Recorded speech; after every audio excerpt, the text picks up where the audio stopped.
ఈరోజు చూసినట్టయితే మరి ఇళ్ళలుగానే పండుగ కాదు. మరి ఏ గ్రామంలో అయినా మరి మేము పొద్దున్న లేస్తే అన్ని గ్రామాలలో పోతున్నాం. 8 మాసాలు కంప్లీట్ చేసుకొని 9వ మాసంలో పోతున్నది ఇలా కాంగ్రెస్ ప్రభుత్వం. మరి ఏ గ్రామంలో అయినా పారిశుద్ధ్యం పూర్తిగా మరి పడకేసింది. ఘోరాతి ఘోరమైన పరిస్థితి ఇలా గ్రామాలలో ఉన్నది. వీళ్ళు ఇక్కడ రాజధానిలో రకరకాలుగా మాట్లాడినా, మంత్రులు ఎన్ని అబద్ధాలు ఆడినా, ఎవరు ముఖ్యమంత్రులు ఎన్ని అబద్ధాలు ఆడినా, మరి ప్రాక్టికల్గా చూసినట్టే గ్రామాలలో పోయినట్టయితే ఎక్కడి చెత్త అక్కడ, ఎక్కడి చెదారం అక్కడ. ఇలా దవాఖానాలకు పోయినట్టే డెంగ్యూ, మరి మలేరియా, రకరకాల వ్యాధులతోటి మరి ఇలా మొత్తము మురికి కూపాల్లాగా తయారైనాయి ఇలా గ్రామ పంచాయతీలు.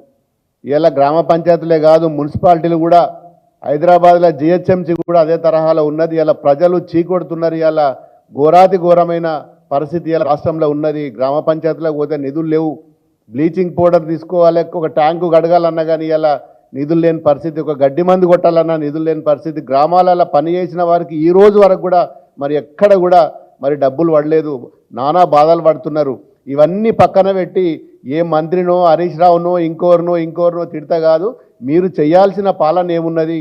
మీరు చేయాల్సింది చాలా ఉన్నది. ఇప్పుడే మొదటి సంవత్సరం ఎన్ని తప్పులు చేస్తే ఇలా ప్రజలు గమనిస్తున్నారు.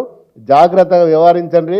మీరు గ్రామాలలో కానీ, అధికారులు కానీ, మరి మీరు చేసే పాలన, మరి ఈరోజు గ్రామ పంచాయతీల పరిస్థితి కానీ, గ్రామ పంచాయతీలలో ఉన్న మరి సిబ్బందికి ఇప్పటి వరకు కూడా వేతనాలు కూడా ఇవ్వలేని పరిస్థితిలో ఇవాళ మరి మీ ప్రభుత్వం ఉన్నది.